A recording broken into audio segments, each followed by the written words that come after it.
Hello and welcome back to the DayLuna Human Design Podcast with your host, Dana and Shayna.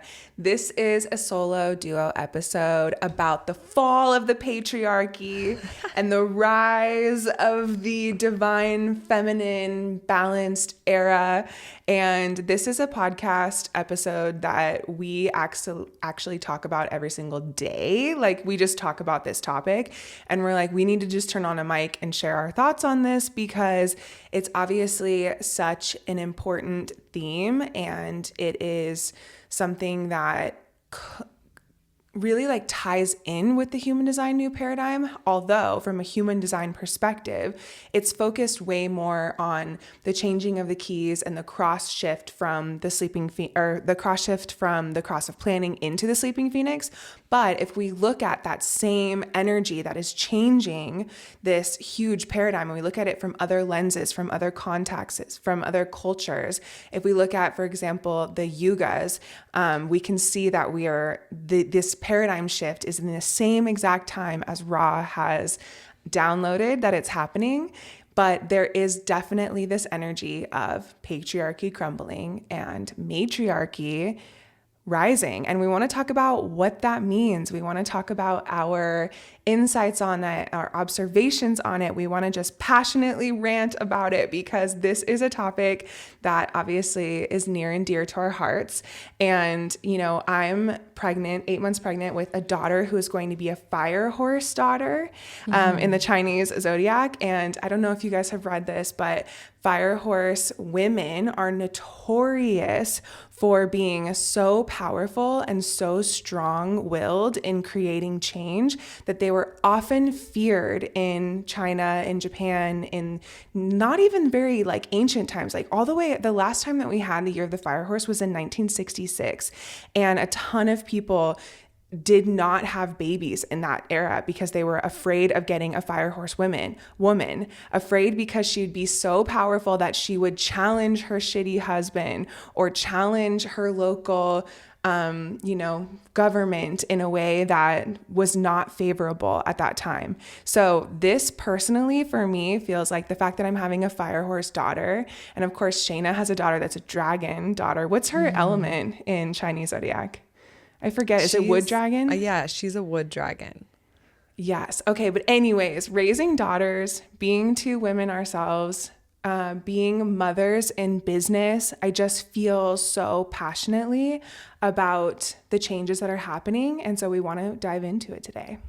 Yeah, it is long overdue that we ranted on this topic, but also it's such a huge theme right now. And that's like, you can see that in human design. You can see that in the transits like Dana's talking about. And I think I want to just clear up for anyone who is triggered by these words that when we're talking about patriarchy, we're not talking about men, right? We're talking about the system that's been created, or this consciousness that's been created, this structure that's been created. Paradigm That's been created that is suppressing our true masculine energy and our true feminine energy, and is trying to control everything else around you. Survival-based energy and suppressing emotions and having this dominance, power struggle energy. And right now, more than ever, we need women talking about this and men talking about this. Yeah. And honestly, I think that the world is so desperate for male guides that are teaching men how to be a man, like actually how to be a man and have masculine energy, but also honoring their own feminine energy, because all of us, no matter your gender, no matter how you identify, no matter your sex or anything like that, regardless of any of those specifics, we all have masculine and feminine energy within us. And when we're out of balance, it's destructive to the world and the people around us. So when we're talking about patriarchy, we're not talking about men. And this new paradigm really is forcing us to have to break down the patriarchal structures that we've been so forced into and then comforted by, like they become comfortable, I want to say, where we don't even realize some of the thoughts that we have or the beliefs that we have that they're coming from the patriarchy, or that we have internalized misogyny. Like we don't even realize it because it's so cooked into us that it takes this unwinding, this tearing down, this illuminating of different ideas and how maybe they're harmful, or how maybe they're keeping us trapped or stuck in old structures and ways of thinking just because our parents thought that, or their parents thought that, or all of our friends think that, or our husbands think that, or our pastor or whoever, right? This is all old paradigm themes of falling in line with the status quo to fit in. And we are seeing more and more and more how we have to unlearn that on such a deep level, and how this imbalance, I believe, is really coming from, one, women having their power stripped away because of men having fear, and two, men being taught to fear themselves, being taught to fear their own femininity, being feminine energy, being taught to fear women by teaching them to hate the parts of themselves that are more feminine. I put in quotes, like men are taught from a young age to not cry, to not talk about emotions, to, you know, all of these qualities that are written off as being a girl, like don't be a girl, right? Don't be a bitch. Yeah.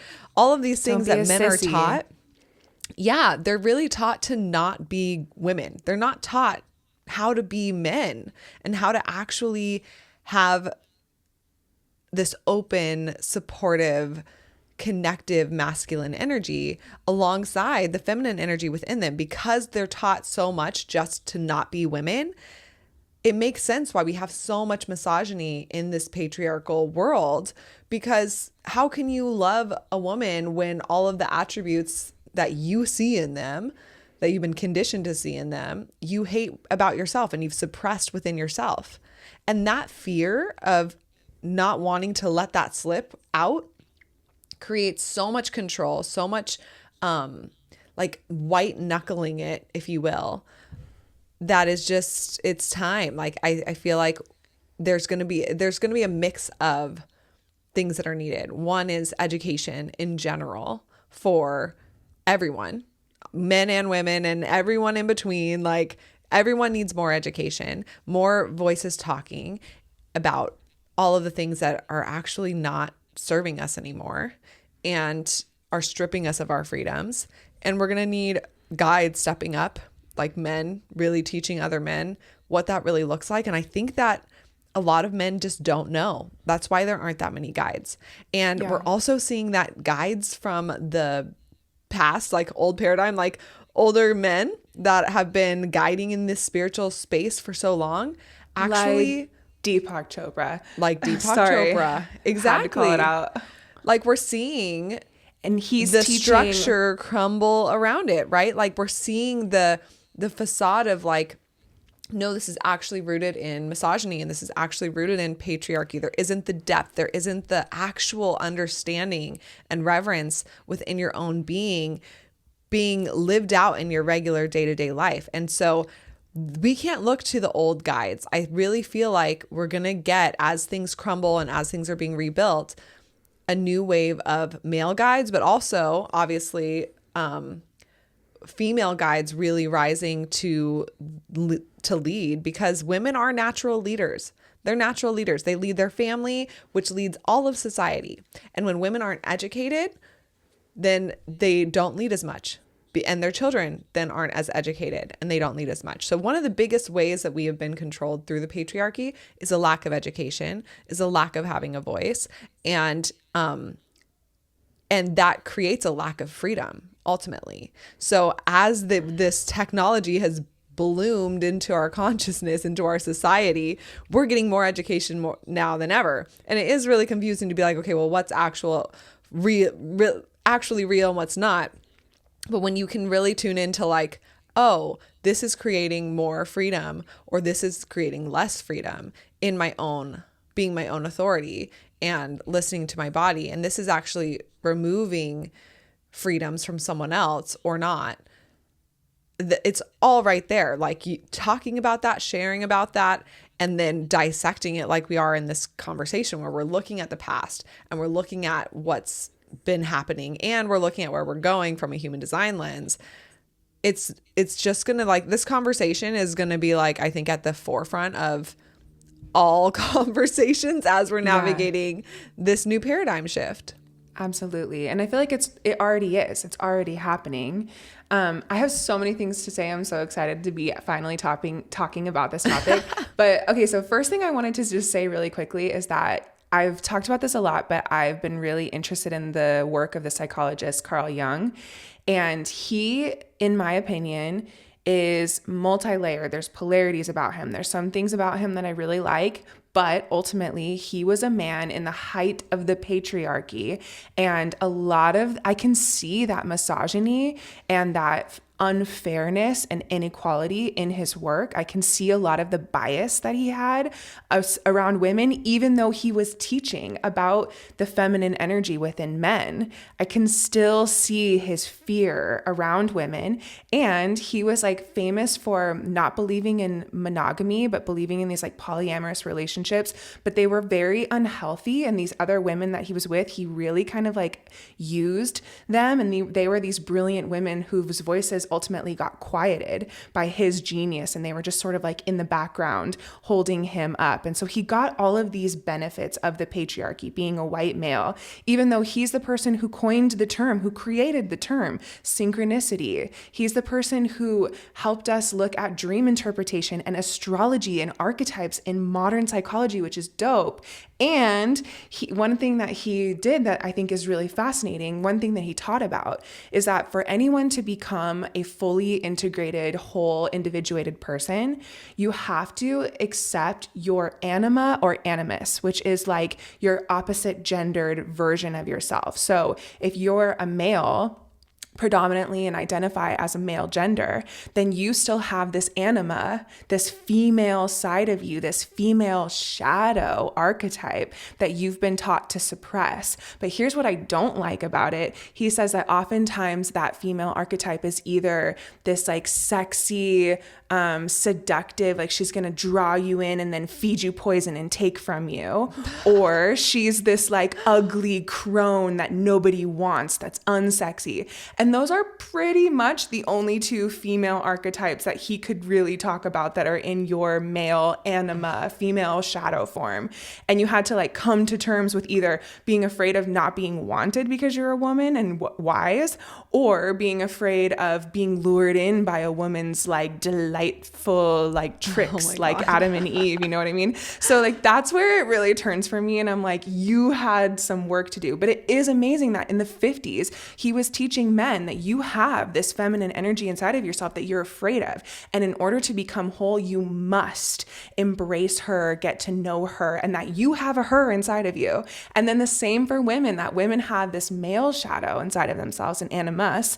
I think I got that right. Yeah, I think anima is the female one. But for the animus inside of a woman, her male shadow, this also makes me shake my damn head.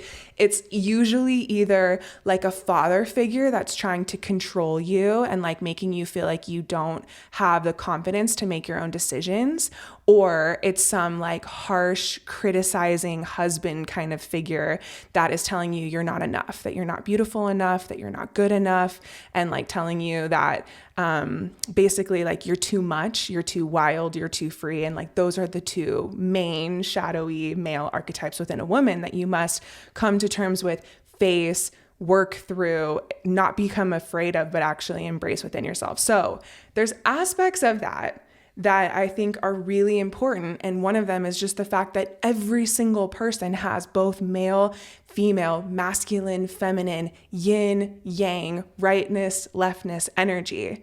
And I wanted to ask you, Shayna, because like just talking about masculine energy and feminine energy is automatically really triggering and confusing because we have so many associations with what masculine energy is and feminine energy is.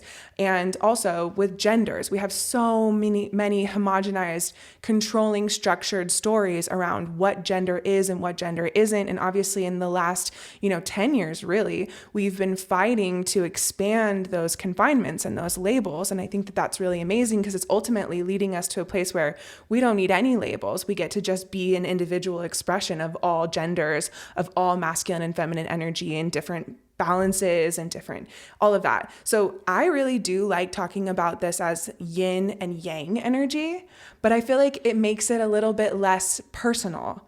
And it kind of then takes away some of the charge because we all do know masculine energy and feminine energy in a more emotional, spiritual, like storytelling, human way. So to say yin and yang and to think of it as only energy, I think is helpful in some ways. And then in other ways, it can kind of like take the personification out of it a bit and make it harder to connect with.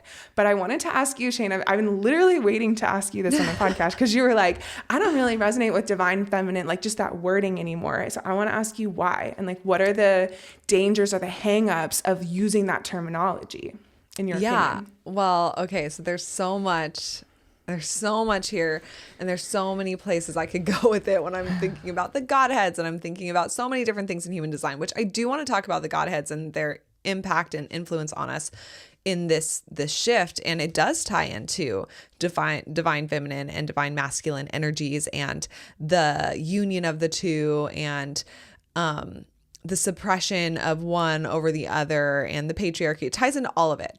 But just from the top of like my main issues with divine feminine or divine masculine, like saying that out loud, saying that terminology, I think that it's troublesome because we all have so much conditioning, and because it leaves a lot of space for confusion and for our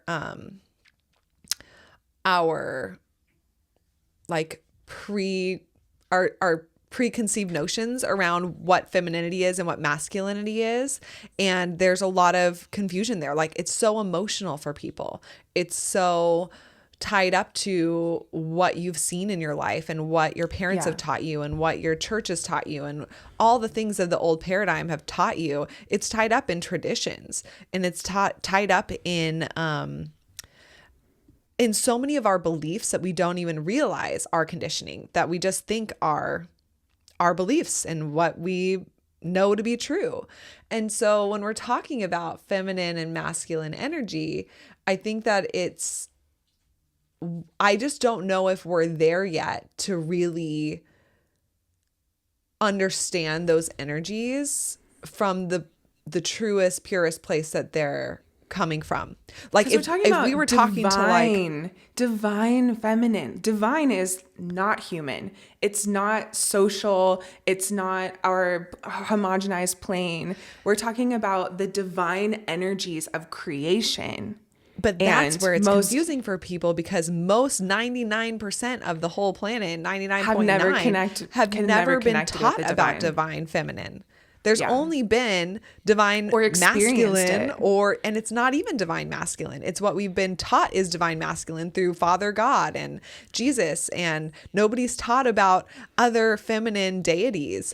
And if they are, it's really in these archetypes in our Western world. Yeah, it's really these archetypes that do show goddesses, right? But they're always in these frameworks that are struggling, or that they're bestowed these gifts from a male deity, or there's always something that's like twisted within our consciousness. So when I'm my issue about divine feminine, divine masculine is that I think that to start, it puts people in a place of, okay, I got to step into this archetype. That's something that's outside of me. Like if I'm going to be more feminine, then I need to be more open and more receptive and more nurturing and more like soft and beautiful soft clothing. and Like we take it to yes. the physical a lot of Exactly. times. We take it to the physical and we take it to secretly rooted in how are we supporting men?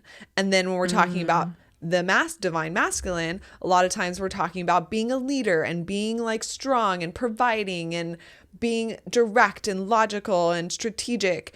And within both of these, there is some threads of truth. But once again, I think that it's in a way that is in support of stripping men from their depth and forcing someone else to be in nurturing of you. So there is like some misogyny that is worked into when we're just broadly talking about feminine and masculine energies with the collective. So like if I'm thinking about just the collective's understanding, and like if I was to go, debate someone at a random college or like a random place, that it's like trying to get the collective on board. When we say divine feminine, divine masculine, I just think there's so much room for misunderstanding right now where we're at. And I think that it can be helpful to start with yin and yang. However, it is so detached that then it's not necessarily applicable for people because there isn't an emotional charge, which emotional charge is needed right now in the crumbling and in the rebuilding. You're not going to be motivated to actually make change if you don't have that emotional charge. And especially as we're going into this new paradigm where emotional intelligence is like the most leading and important and growing thing, understanding our emotions is huge. It's the doorway. It's the doorway that gets us into these deeper conversations, that connects us to the divine, that connects us to our own experience. Like if we can't feel our emotions, men, women, everyone, no matter what your gender, then you have a closed portal to change. So emotions are, having that emotional connection is important. And I think it's really interesting, like to call it matriarchy and patriarchy is literally like mother and father energy. And there is this like closeness, this humanness, this emotionality about it that is very deep, wounding, triggering, powerful, like all of the things because of that emotionality. Yeah. And I really feel that, that because men have been so disempowered around feeling their full selves and owning their full selves, that it's led to a place of actually really seeing that women are leading more and men are actually really good at following at being in the army or the military and doing what, your superior tells you to do, of doing what your wife tells you to do, of doing what your boss tells you to do. Like when we look at the patriarchy in general, it's very hierarchical and it's very like, put your head down, do what you're told because I told you what to do. And the men that are supporting that system and the women that are supporting that system, it really is a place of not wanting to be your own authority, giving your power away.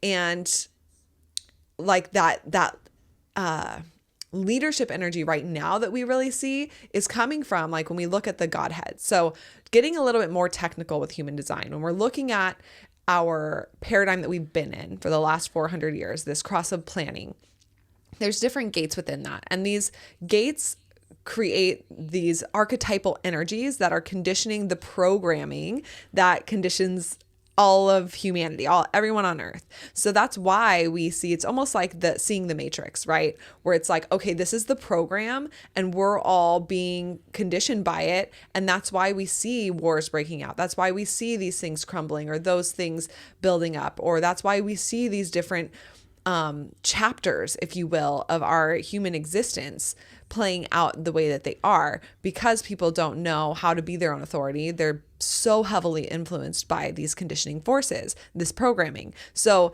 Harmonia is one of the Godheads in this cross of planning that we've been in. And in this, there's a really interesting dynamic where we've been the last 400 years in a place of women finding their power through the call to spirituality and that being their one place that they really feel empowered and where they find their own power is through spirituality. Now, on the flip side of that, this programming has caused a lot of distress and denial and oppression and dysfunction in our relationships. It's also caused male reaction out of fear of the female to go from like just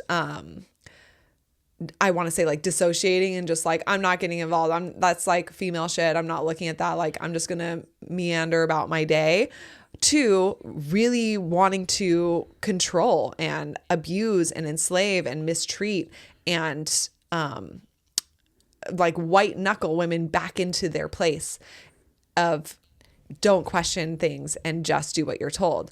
And this energy, it's interesting because it is everything in the old paradigm, the paradigm that we're in right now when this is coming out. It is setting the stage for this shift that's going to happen. Like, we're going to be taking the higher expression of the old paradigm that we've been in and moving into this new paradigm. So there are good things that come out of our programming, but there's also things that create a lot of tension. And this specific aspect of it is tension between yin and yang, and women having to really fight to be empowered, coming from a place of being disempowered, and often finding that through spirituality. Now, when we look at the new paradigm, the Godhead in this quarter of bonding, this and it's in the Sleeping Phoenix, it's called Thoth. And this is really about the archetypal roles of male and female, divine feminine, divine masculine, and how we have that within ourselves, and how we can find a higher expression in this conditioning. But it has to be rooted in us as individuals, like our feminine and masculine energy within ourselves, and not coming from a place of fear of male and female energy, fear of talking about male and female energy, fear of really understanding it, because homophobia comes from this Godhead as well, of not wanting to address this or wanting to choose one side or the other. This can be where really conservative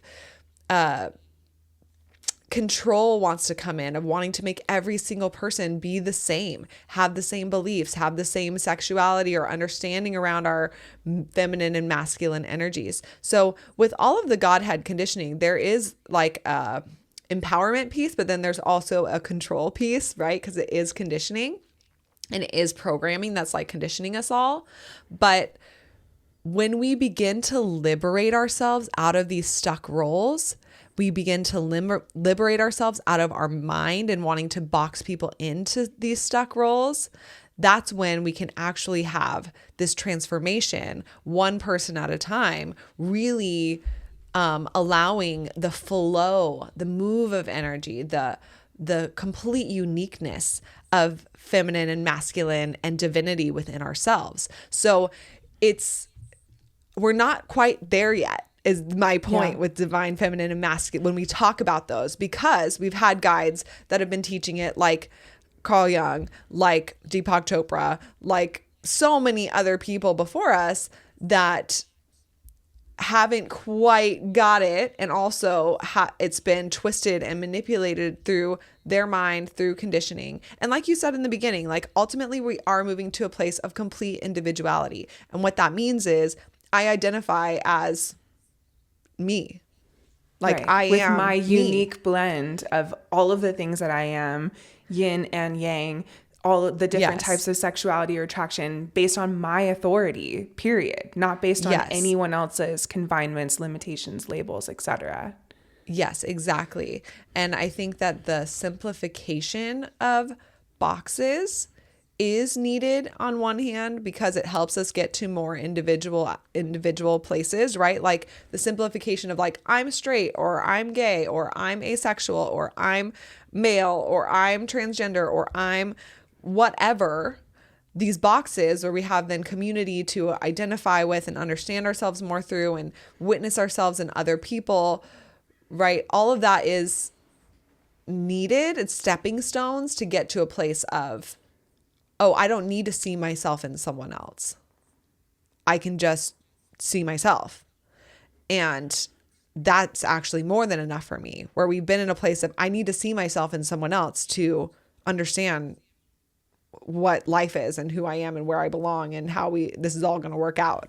So just knowing like that's the main shift. I mean, there's so many parts of it. Like I could break down every single Godhead within this new paradigm and the old paradigm, but I do think that one other factor when we're talking about patriarchy is one of the Godheads, Parvati, that Ra talks about. And you know, Ra, obviously, he's a man, a spiritual teacher. A white man in the height of the patriarchy, the last hurrah of the good old 80s and 90s. Exactly. And so, but he does say that it takes a lot of work to wake up a male. And he was in the like height of like the birth kind of the feminist movement. And he's definitely a feminist, which I think that we all are. Like if you're truly looking out for every single person on the planet. Like if you were born out of a vagina, you should probably be a feminist, which is everyone. Yeah. And I think that that's once again a place where there's room for people having misunderstanding, because so many people on the planet believe that if you're a feminist, it means you hate men, which is crazy to me.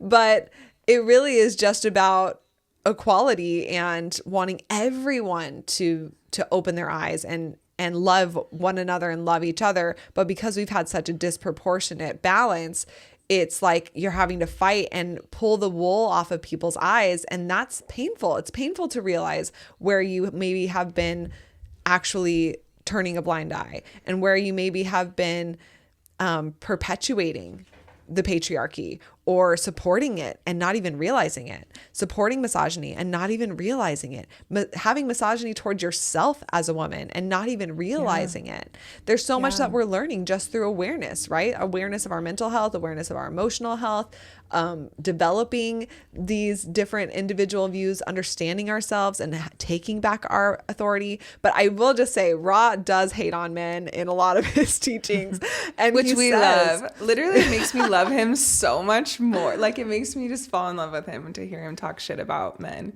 But go ahead, please. Well, so he says it takes a lot of work to wake up a male. And this is the burden of the female when the not self rules.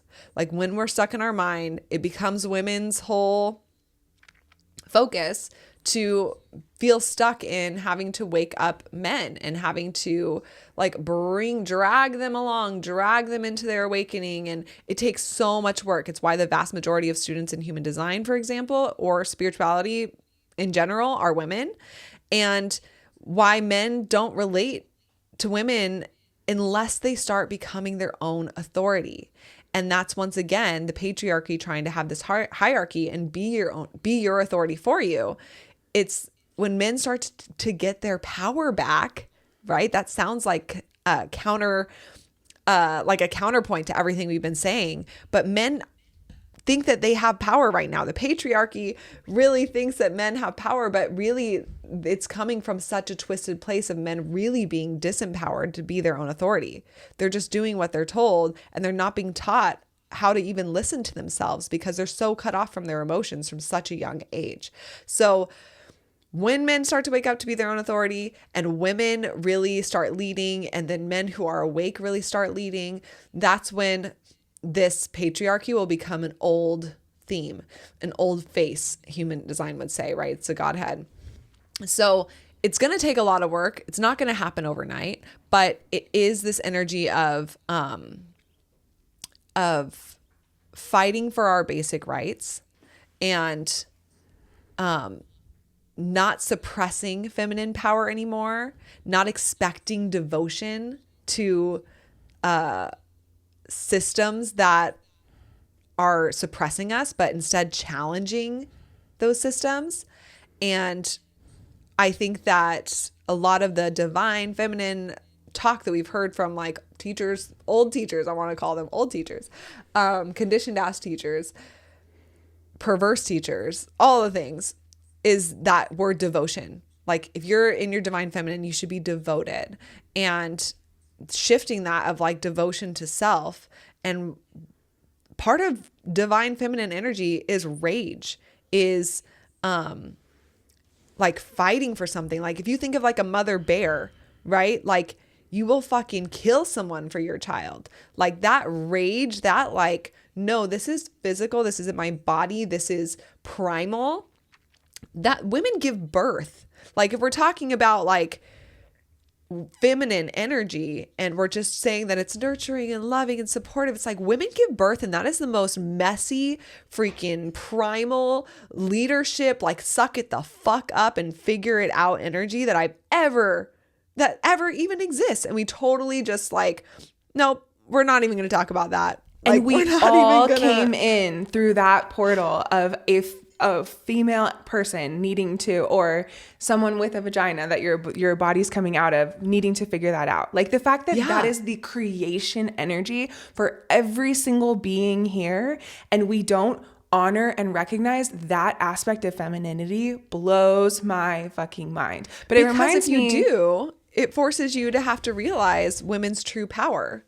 Right. And that's terrifying to these old systems. Ra even talks about, like, this is before Make America Great Again happened, before Trump, before all of these things. He says that towards the end of the new paradigm, you are going to see a movement of men specifically, white men specifically, white knuckling and clinging on, trying to drag us back into a more tribal energy, right? Because we're coming from this tribal cross of planning. Like we're going to see them really like clawing tooth and nail, trying to drag us back. And the people who will suffer the most from that are women. Ra says that, and that was 20 years ago that he's talking about this. Yeah. And it's crazy to just see that it's all playing out so like specifically to what he's channeled from the voice.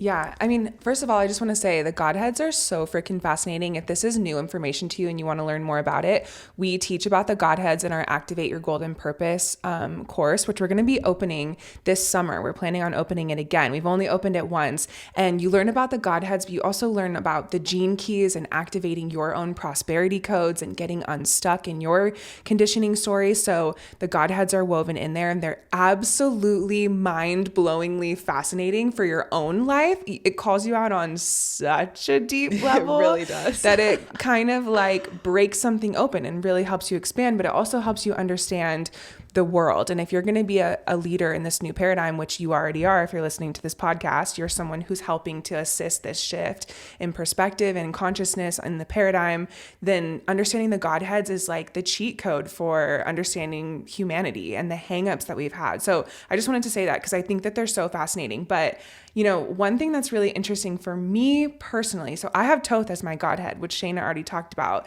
And there's this big energy around like marriage is between a man and a woman. Like that's a lot of the conditioning that comes from Thoth. And it was so fascinating for me to learn that this is my greatest conditioning force that I don't even have awareness of, because when I was young, I really rebelled against that Thoth Godhead. And I was like, fuck marriage. I don't believe in marriage. I will never get married.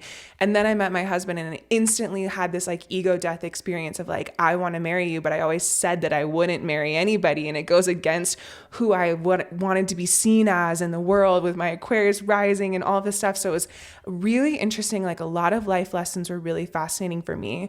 But I also just wanted to say that like, in my own personal experience of life, Shayna always reminds me, which is a good reminder, that I really do live in like a bubble of what I've experienced around masculinity and femininity. And, you know, like the partner that I've chosen, I feel like we have a really beautiful balance of both of us being in touch with our yin and yang inside of us, our femininity and masculinity inside of us. And my husband, like one of the things I love the most about him is he has these male friends that they do ceremony together. They cry together. They share with one another. They talk about their families. They call one another for support.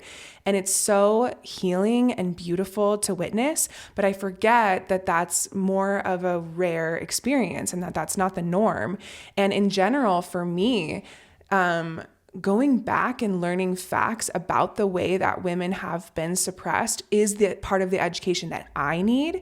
And also right now, all of the horrible news that is being unveiled around sexual abuse, around all of that. You guys know everything that's going on in the news. I feel like this is also really important information to help us understand exactly where we've come from. And it's interesting for me, I grew up in a liberal area in Northern California near San Francisco.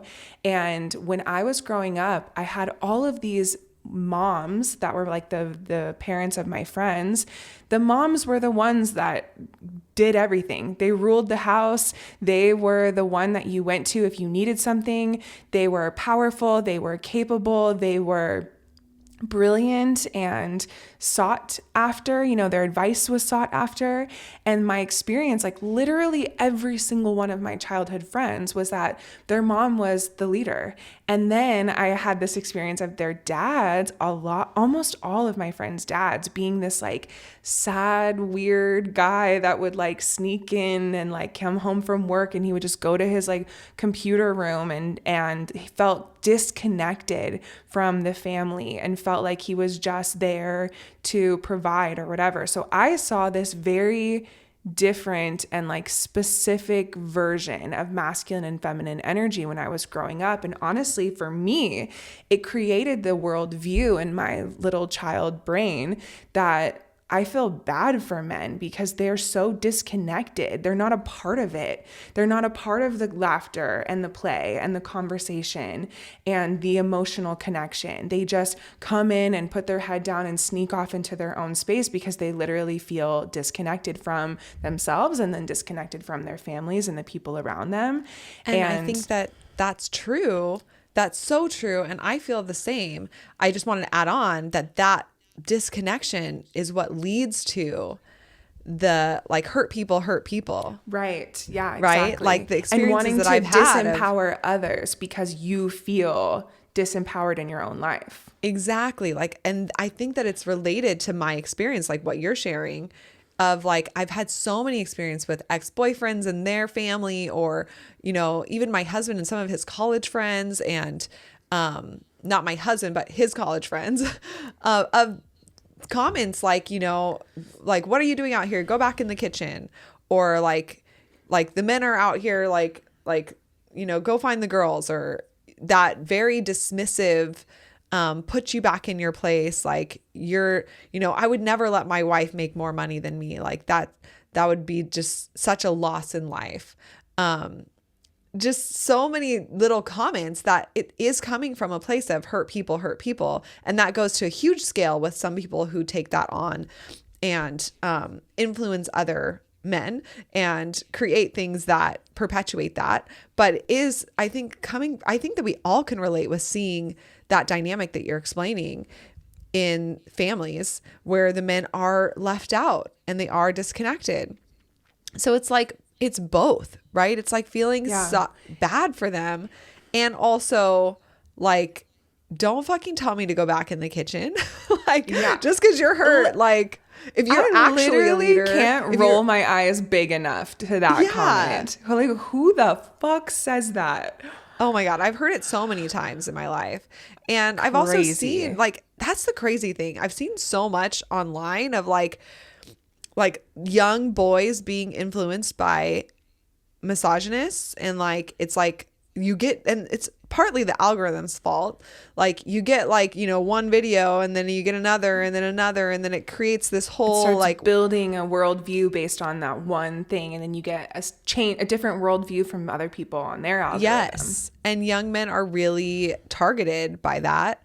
And also it's their only place of feeling like they belong and they connect, because they're not necessarily getting to do that at home with their dad that tells them not to cry or not to talk or not to be a little bitch, or with, feeling left out of like the emotional shares or the spiritual shares or inclusive energy, that they're forced to find that somewhere else secretly, but it comes out in such a perverse way.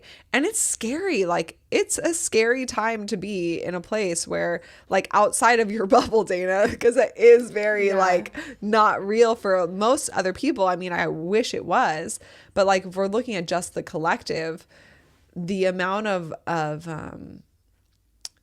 like I said, like the fight to pull back and to like, it's like we're in that final push that it's just gonna be messy. It's gonna be hard. It's gonna be heartbreaking. It's gonna be sad. It's gonna be confusing, and it's gonna get bloody. And that's like, women are okay with blood. Like, it's the men that are scared of it and What who is are that thing disgusted that you by said it. that you saw in like an Instagram video? It's like we have been taught to pray to the blood of the one man, Jesus, who bled for our sins or whatever, but we don't pray to the sacred blood that women bleed every single month to be able to pass humanity forward. Yeah, and also, yes, that. Like we're afraid of female blood, but we praise and drink the blood of Christ in church every Sunday. Exactly. And also, we're really taught that like Jesus died for our sins and sacrificed his body like for us to be able to, you know, have our sins forgiven and go to heaven if we like mess up. Like he died for us to be able to have a chance at paradise, at heaven. But we're not taught to worship our mothers who literally like tore their body apart for us to come into this earth. Like And whether our you're religious Mother or not, Earth. like this is definitely not a religious talk. I'm not telling you not to believe in Jesus or Christianity or God or whatever. I'm never going to tell anyone else what to believe in.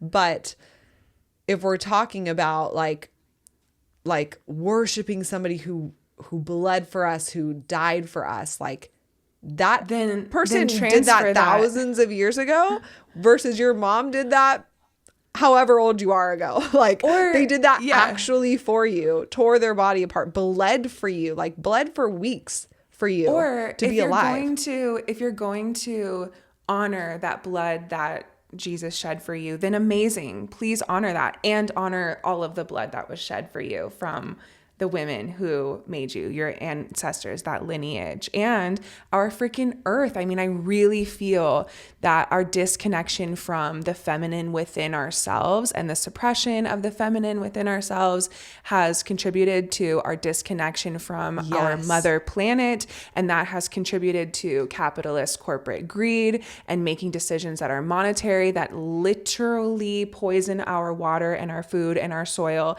And we cannot survive. Like the fact that, I mean, that's like a whole nother conversation, but it is connected to the suppression of the feminine and the disconnection of the male energy on the planet right now.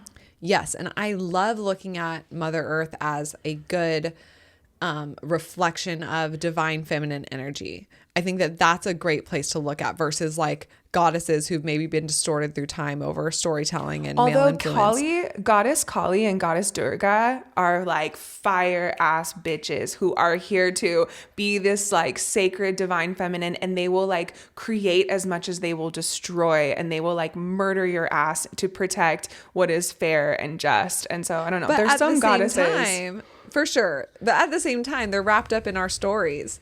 They're wrapped up in our consciousness of like, this is a story of a goddess versus like the earth is like, the earth's going to do whatever the fuck she wants. Beyond the social. Mind. Right.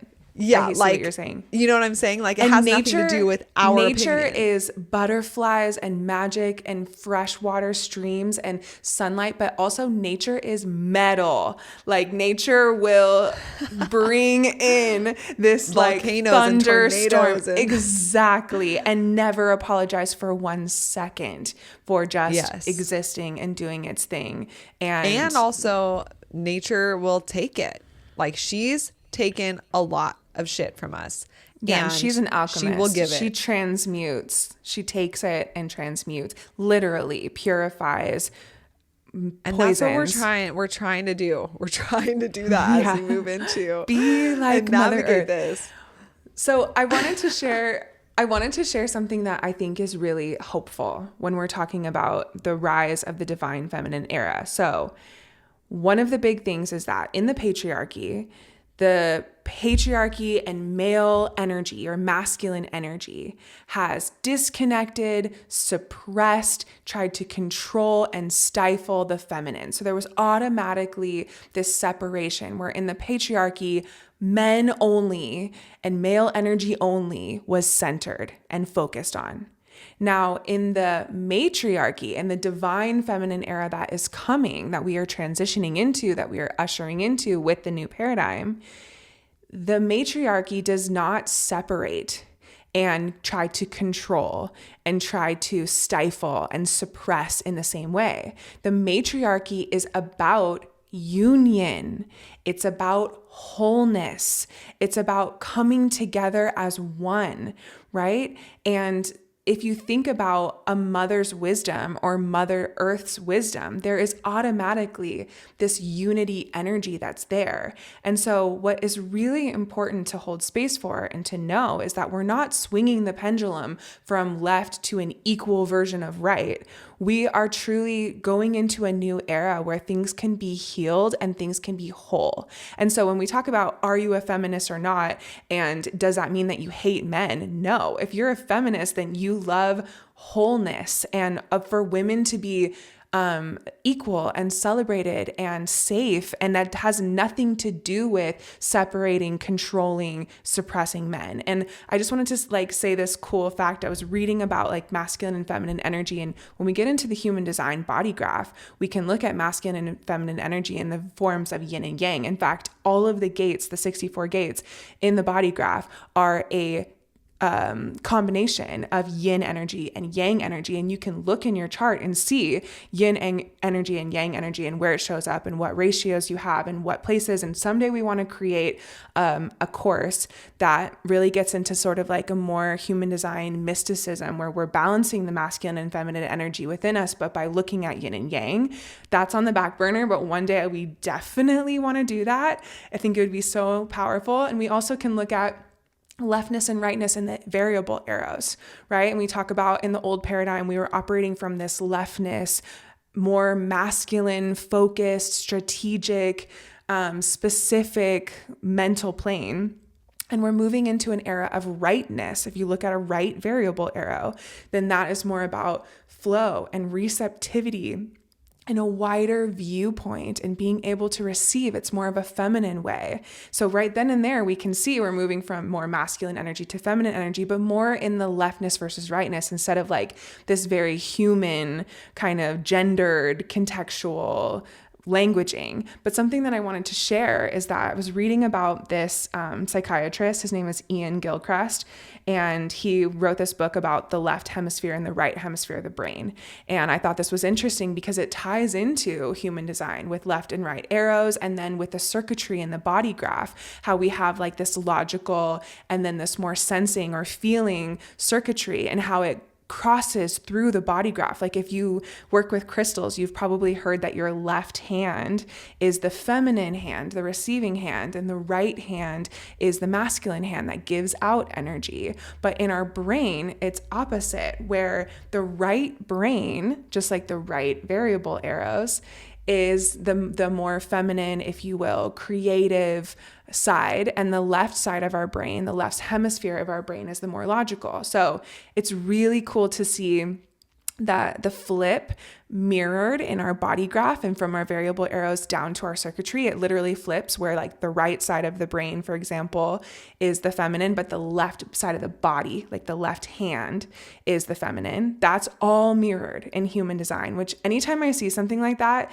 I just love it so much because I have the gate of doubt really strongly in my chart. So I'm always looking for places where there's a lack of continuity in the patterns of human design. And instead, when I see something like that, where it is literally mirroring our biology and our sciences and our ancient sciences, it just makes me so excited because it fortifies the meaning and the truth that I find in human design. But going back to Ian McGilchrist, he was writing about how the left hemisphere of our brain, this more masculine side of our brain that's logical, tends to exclude the right hemisphere. So it tends to work by just kind of shutting off all of the input that comes from the right hemisphere and really just focusing on the logical things that it's sensing. So in the same way, our left variable arrows, it's pinpointing, focusing on to something that you're listening to or you're digesting or you're hearing, and it can sort of exclude other things. And that's part of how leftness or masculine energy works.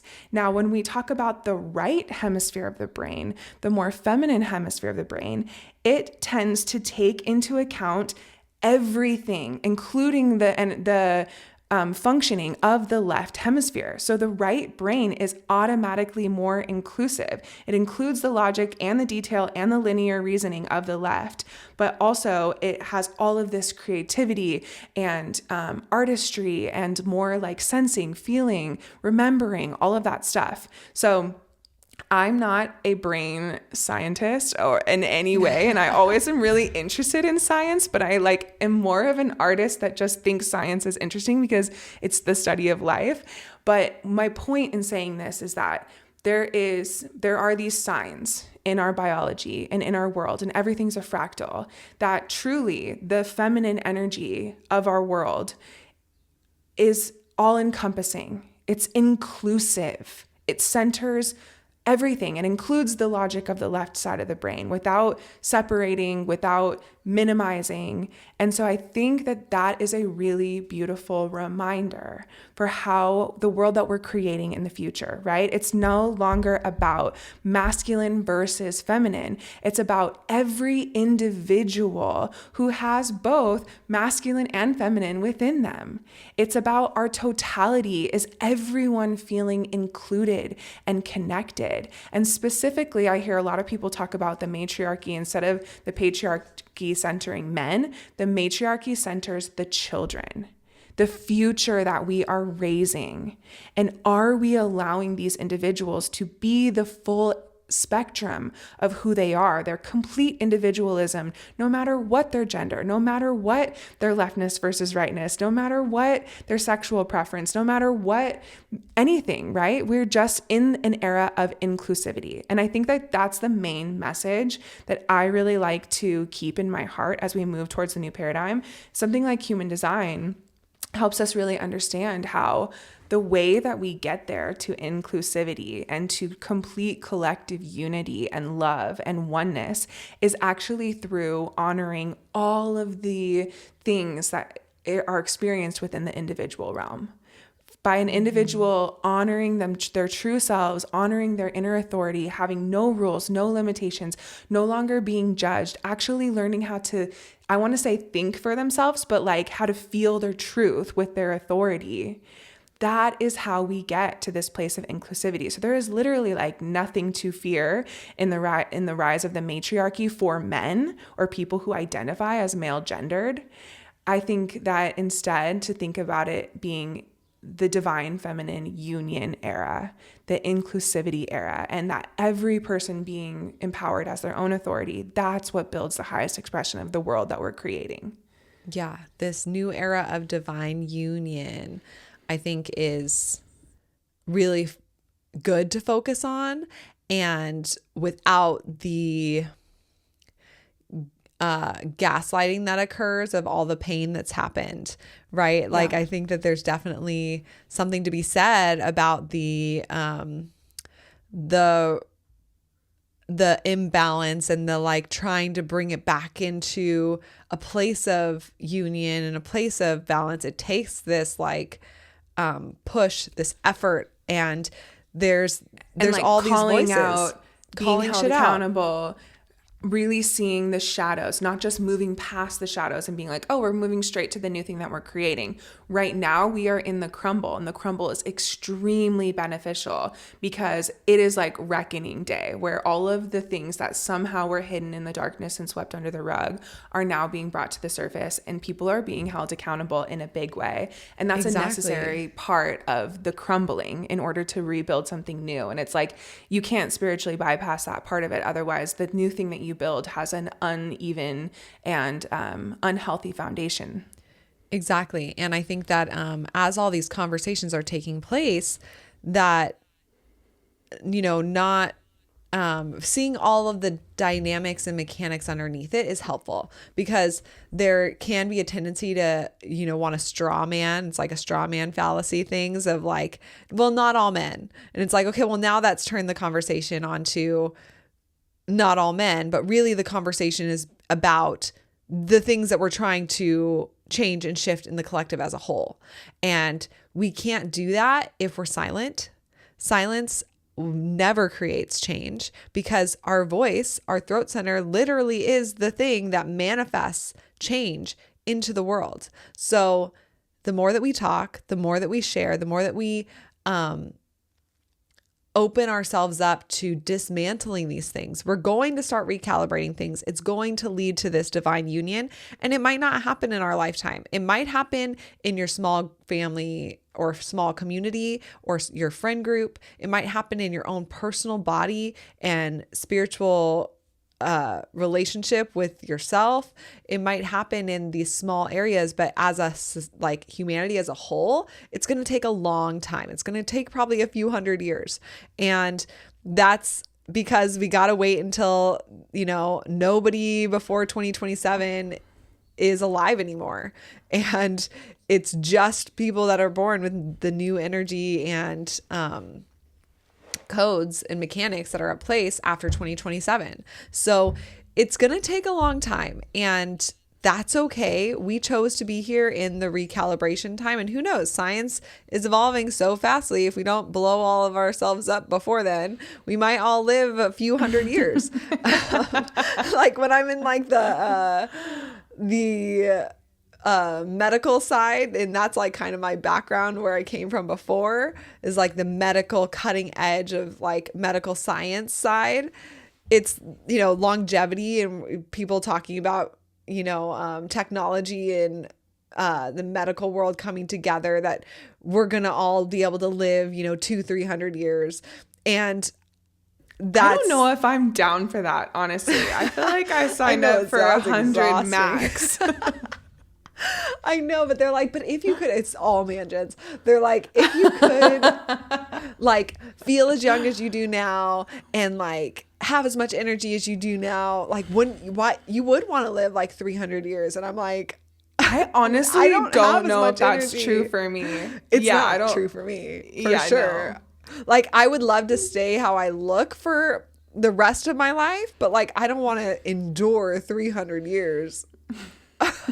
This exhaustion, unless we get to a place where money isn't our main resource, where everyone's included, where things are more about sharing your gifts and your talents and not so much about sharing your control or your money or your, and there was less stress on us financially, labor in a capitalistic society, and exactly. we had more power. And if all of that's gone and we're not just all trying to survive, then sure. Then I take a robotic heart.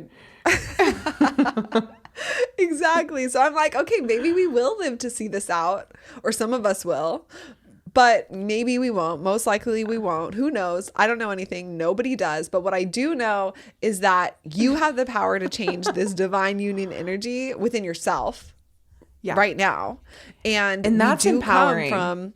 We do come from the old paradigm energy. Like we all have to decondition, and I think that that's important too. Like when we're talking about spiritual teachers, we're talking about guides teaching about actual masculine energy or actual divine union within yourself. When we're talking about anyone that's born right now, that's teaching right now, we all have to decondition.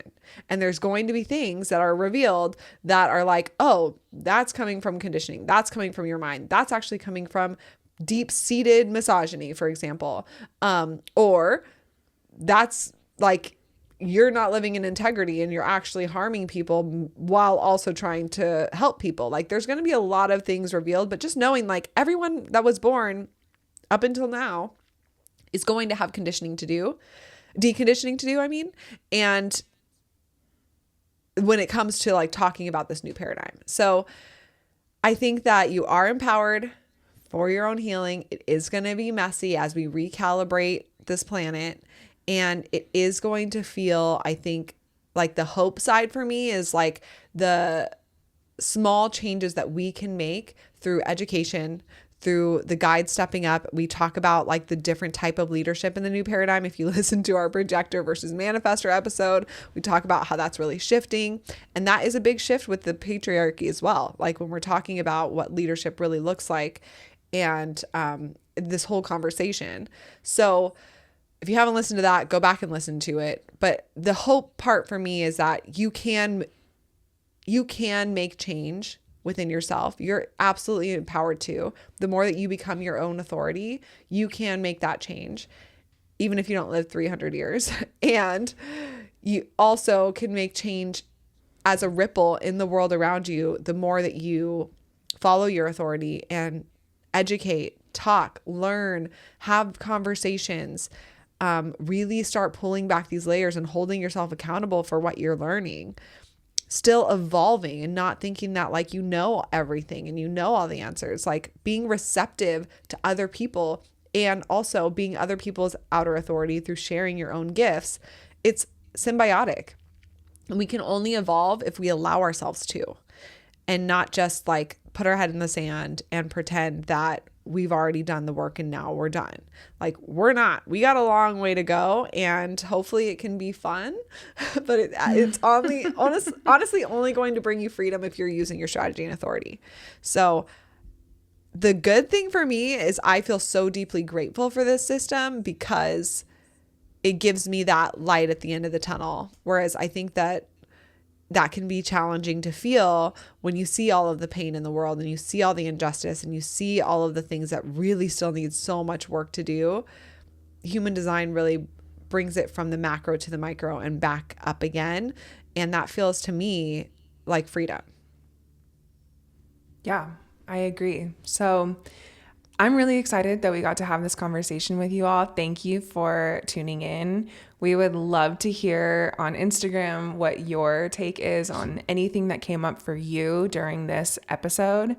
And yeah, I feel like everything that we create is connected somehow to this topic. Like even when we were talking about the old paradigm, masculinity and patriarchy, it was bringing up so much for me around the Wa and Penta mechanics, which we just taught in our advanced reader training about mechanics of bonding and relationships.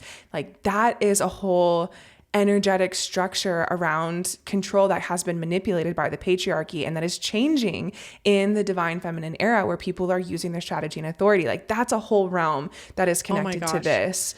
You know, there's so much, everything that we're experiencing is connected to this through line of what we talked about today. And I think that there's like so many things that we didn't even get to touch on because this conversation is so big. So if you're like, but you forgot this angle or you forgot that angle, like, yeah, there's so many angles. But and honestly, one of them that actually, just like, we want to cover it in another episode. And one angle that has been coming up for me a lot that I think that is important to address is the messaging that I've seen a lot of women say and men online or wherever that like, women, you're not oppressed. Like you're not, you know, like this patriarchy isn't oppressing you. You have rights. Like you're not, it's not that hard. Like stop complaining, stop being a little bitch. Like the fact that you are even complaining tells us why you don't need, as you know, to be in a position of authority or like you're too sensitive for this world or blah, blah, blah. I've seen so many things like that. And while on one hand, yes, we do have more rights than we ever have as women right now, there are so many places that we experience an imbalance and inequality and misogyny, like hating ourselves or giving our power away in our daily experience as women that we don't even realize because of our conditioning of what's normal. And like small places that in my life that even though I've always been able to vote. Yes, I've always been able to share my voice. I've always been able to choose my partner or choose to get divorced, or even though those are more recent rights that I've had as a woman, there's still so many places where I've had medical things happen where my doctor didn't give me anesthesia or didn't medicate that and told me that it wasn't going to be painful while they literally stripped a lining of my uterus and I screamed. They didn't even tell me that that was going to happen because it's that deep-rooted medical misogyny that is there that literally doesn't study women's bodies, doesn't teach about women's bodies, or even prioritize their comfort or their trauma or lack thereof. There's so many times where I've literally every single boss that I've ever had in my life has asked me on a date and has made me feel like I am a sexual object instead of a valuable person to the company.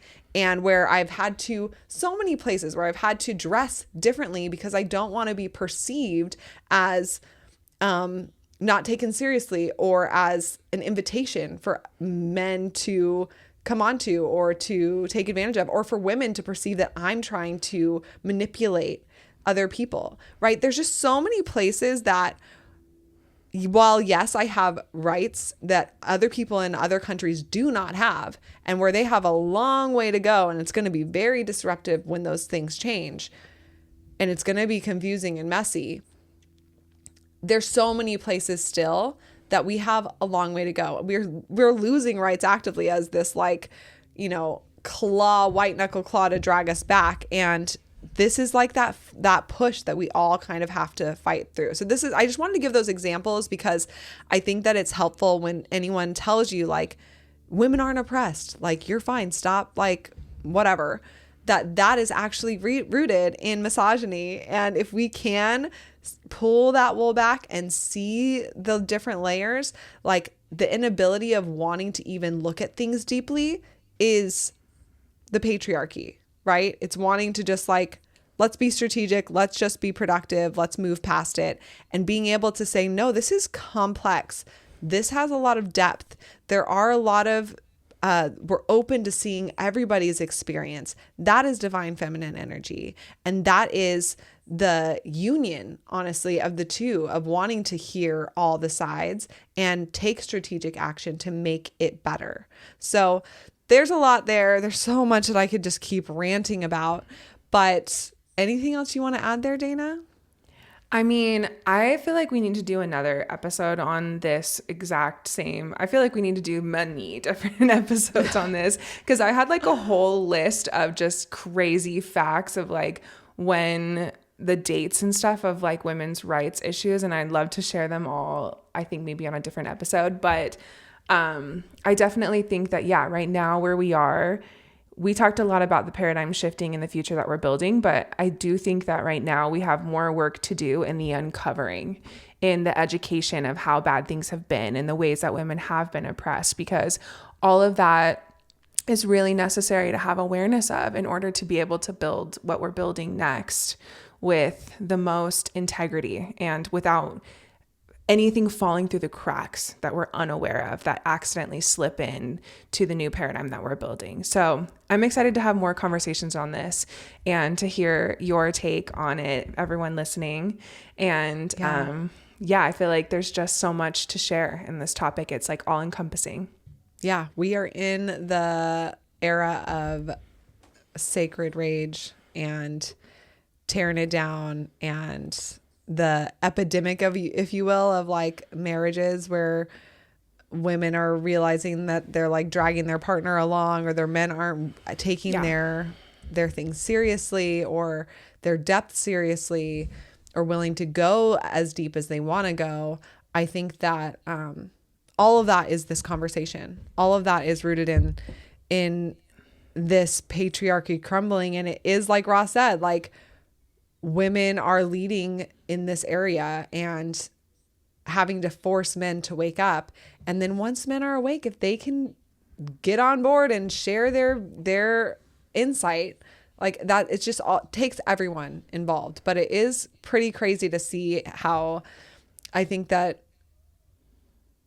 everyone is experiencing this so intensely right now with the news that's coming out, and with their family dynamics, with their partners, with the men that have benefited off of this patriarchal system, not feeling like it's exhausting to go deep because they literally never built that muscle before.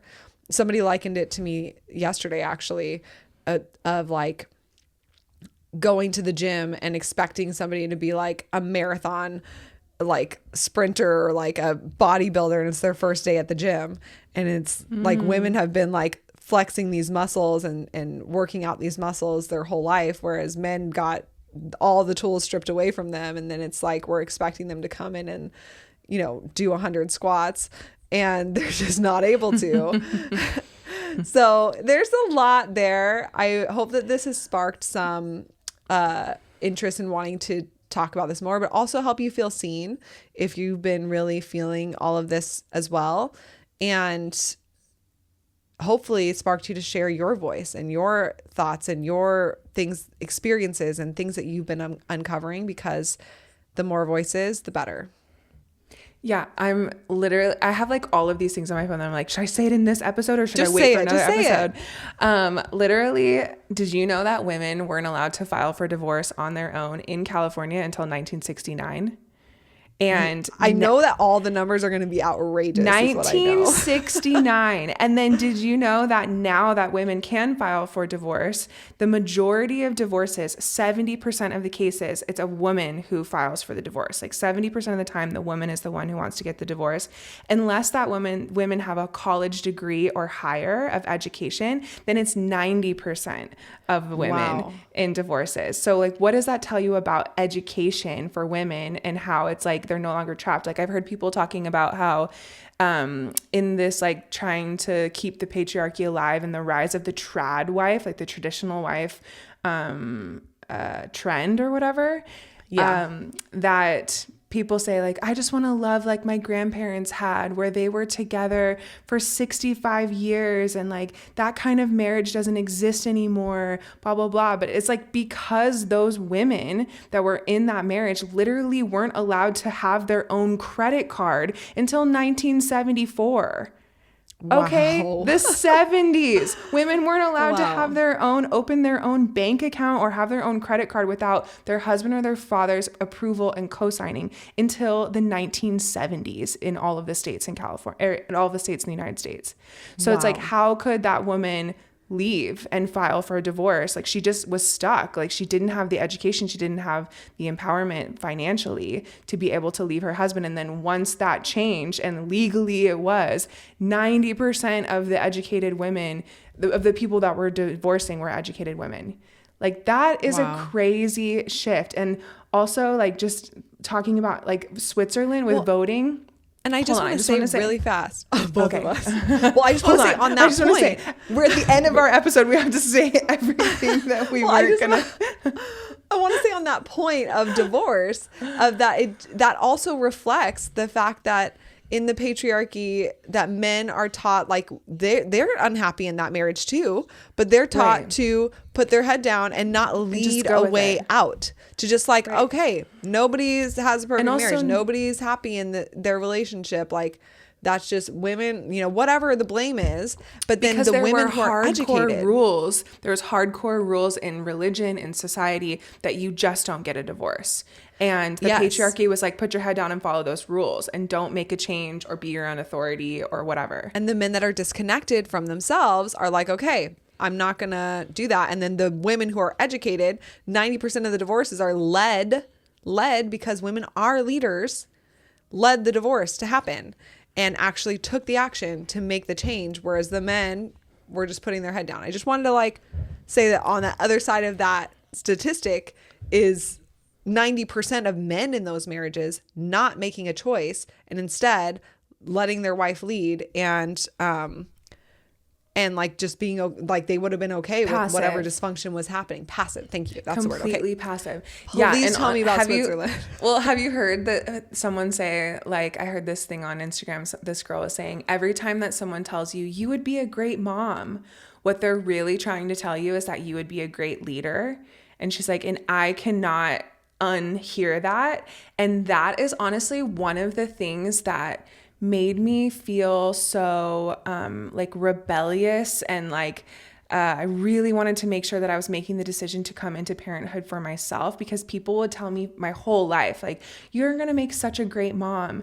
And it was like, it made me angry because it was like, instead of honoring my individual characteristics and personalities and giving me recognition, they automatically are going into this patriarchal view where the only thing that these qualities are good for must be raising a child. But really, these are leadership qualities that you're seeing in me, like resilience and creativity and compassion and patience and resourcefulness, all of those things that if it was a man, you would say you would be a great leader, you'd be a great CEO, you'd be a great whatever it is. For women, then being like, you'd be a great mom. And what they mean by that is that you'd be a great leader. And that doesn't take away from what moms do in any way. And obviously I'm becoming a mom and I'm really excited for that journey, but I'm just really aware of like the minimization that people have placed on moms. Like, have you heard I heard someone else say, I think this is a video that you sent me. She's like, people talk about if you want to be a stay-at-home mom that you're a gold digger because the man is out working every day. And she's like, but the mom that stays home is a full-time 24/7 job where she's doing all of these things. Like, actually the man is the gold digger if you want to have her do that work for free 24/7 hours a day, instead of paying what you would need to pay for all of those jobs to be replaced by a staff of people that do everything that one mom does. That's so true. Yeah. Okay. Anyways, with voting specifically, everyone knows this, that in the United States, women gained the right to vote in 1920 with the 19th Amendment. And that is just crazy because my grandma was born in 1910. So she was 10 years old when women were given the right to vote. However, there were still a lot of cultural influences that blocked women from voting, even though they legally had the right to vote. Like, for example, Black women in the South were effectively prevented to vote all the way up until 1965 when they created the Voting Rights Act. And so literally that's like our parents' generation, right? And not being able to vote until then. In Switzerland, which I feel like everyone thinks of Europe as being like so advanced and far ahead in like progression and progressive ideas. In Switzerland, women weren't allowed to vote until 1971. That is freaking crazy. Yale University and Harvard University, Ivy League schools in the United States, didn't admit women until 1969 and 1970. Wow. So when we're talking about voting and power and education and like how women are, like what you were saying, how some people say that women don't have those rights oppressed right now. So like, what are you complaining about? Our mothers did. Our grandmothers did. Like, I was a cell inside of my grandmother's womb.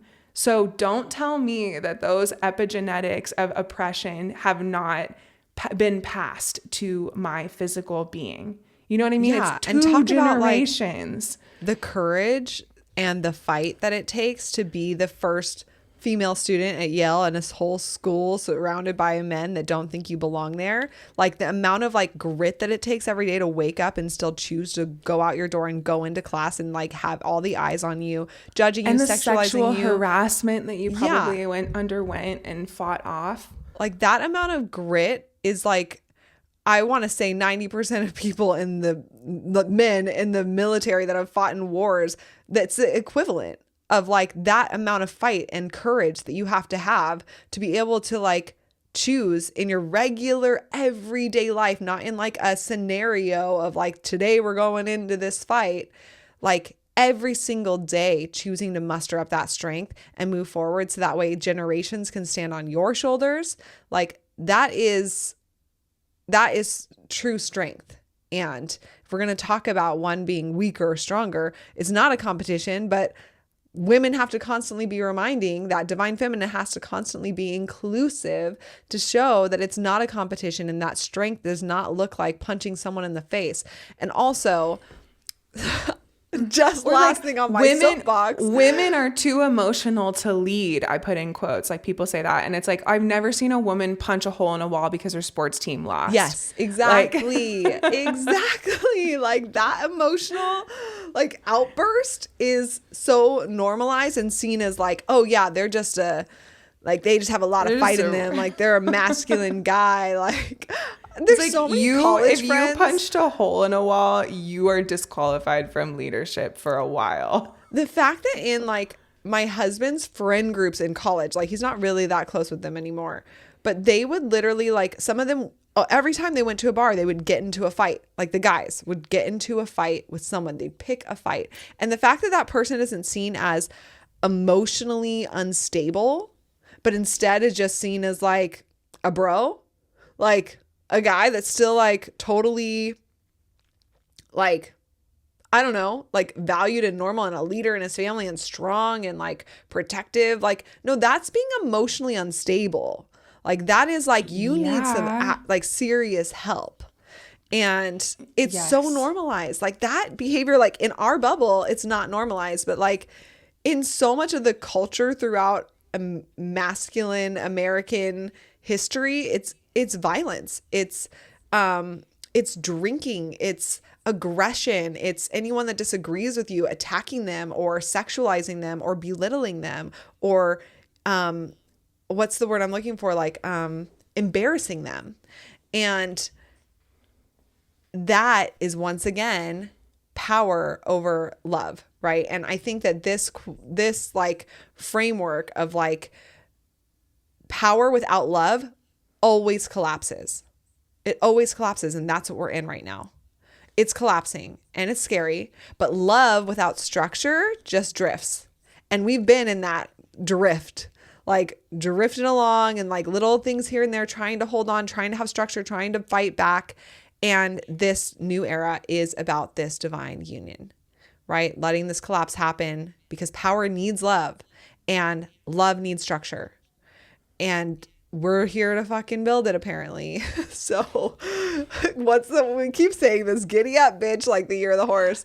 Like, giddy up, yeehaw, let's fucking go. Like, motherfucker. now's the time. And last thing I'll say, I've said that 20 times. Last thing I'll say is that now that Neptune has moved into Aries and we're not in this, like, I don't know, like Piscean, disillusion, like what's going really clear, deep. I don't really know. Right. Like, now I'm feeling within myself, like, you better give Pisces that voice. sorry, love you, Pisces. But now that we're in that more Aries energy, I'm feeling that, like, I'm not going to be quiet anymore. Like, I'm going to share my opinion. I'm going to share Spiritual my beliefs. warrior. I'm going to, really just speak up and not be so afraid of like being judged or being whatever, canceled or misunderstood or like I'm going to speak up for that thing. I'm going to fight for it and I'm going to share it. And it's going to rub people the wrong way. It's going to be repelling if you're not on my frequency or you don't recognize me. Like, I'm not giving you specific advice, but it's going to be repelling because it's not the same packaging that you were, thought you would get from me as a woman. Like, I'm talking about the people in my life that don't recognize me at all. Like, whatever. Like, I'm done being quiet about these things and I'm ready to just like fucking rip the lid off, let it rip, giddy up and just freaking go for it because that's why we're here. That's why we're here. And this time is amazing and it fucking sucks and all of it combined, like, it's just intense. We chose intense. It is. It's an intense time. So I think that the more that we can share in an unfiltered way and create safe spaces that feel like they're filled with integrity and accountability and honesty, it's like very healing in such an intense time. So yeah, thank you for being here. If you made it to the end of this episode, well, this wasn't that long. We just said we were going to be done like half an hour ago. It felt long. But yeah, maybe because it's important. So intense important information. to us. It's important to us and hopefully important to you if you made it to the end of this episode. I have a feeling it is. So yes, thank you for listening. We're excited to keep this conversation going. We do really want to hear if you're like, what about this or what about this thing that you left out? Because I want to have more podcast episodes on this. I want to study the suppression of the divine feminine in like our stories and in the Bible. Like, I want to have a podcast expert, a guest on. I'd also really like to have some more male interviewees that we have on, guests that we can ask about. Good. That we can ask like, about their perspectives. That is something I'm really curious about. So if you have any recommendations, send them our way. We'd love to hear what you guys are feeling and the things that you're thinking. And obviously in the new paradigm, it's all about us being able to sense people's integrity and embodiment in the words that they're sharing and the things that they're teaching. So we're totally open to suggestions and excited to keep this conversation going because these conversations are a grounding, safe place for us to heal and come together and feel more enlivened as we go through all of the intensity of the crumbling and rebuilding. So thank you for being here. As always, you know where to find us on Instagram at DayLuna. You can go to our website, daylunalife.com. That's where you can find all of our different offerings and courses. Like I mentioned in this podcast episode, stay tuned. This summer, we're going to be releasing Activate Your Golden Purpose course again, where we dive into the Godheads, the gene keys, these really advanced aspects of human design that will empower your deconditioning and your prosperity. We also are releasing in the spring our new advanced human design reader training, all about the mechanics of relationships and bonding. This is such fascinating, important information where we're getting into relationships and composite charts and couples readings and sexuality and compatibility, which is very prevalent right now. We are seeing so many of our clients in this great shift where one individual in the partnership is growing and evolving, and they're having a really hard time bringing that evolution in with their partnership. So people are really needing guides and support in relationships and conscious relationships, and helping their partners to become more authentic and aligned. And also in this course, we go into the Penta dynamics, where we get into family dynamics, and also the BG5 Penta, where you get into small businesses and teams working together, plus the WA dynamics as well. So we have a lot of fun, new, exciting, advanced curriculum that we're going to be sharing this year. And you can check all of that out on our website, daylunalife.com. Thank you for tuning in with us today. If you like this video, be sure to like and subscribe to follow along and learn more about human design.